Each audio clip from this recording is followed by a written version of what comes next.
जिस दिन अदालतों ने फैसला किया था इमरान खान को निकाला था, उस दिन मुझे हार्ट अटैक हो गया था। 12 बजे फैसला हुआ, 3 बजे मुझे हार्ट अटैक हुआ है।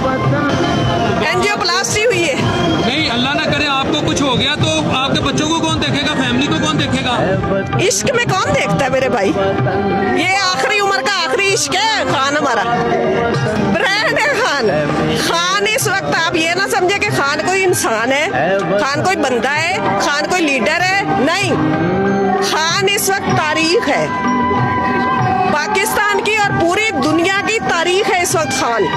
हम आपको किताबों में मिलेंगे, हमारी नस्लों को हम किताबों में मिलेंगे इंशाल्लाह। आप बहुत गहरी बातें कर गई हैं जी। बहुत सारे लोग आपकी बात देखकर रोना शुरू हो गए होंगे। ना आपको जिंदगी की परवाह, ना आपको अपनी सेहत की परवाह, और अब बात आप तारीख और किताबों हिस्ट्री तक आ गई है। मेरे घर वालों ने अब मुझे रोकना छोड़ दिया है। पहले वो रोकते थे, लेकिन उन्हें पता था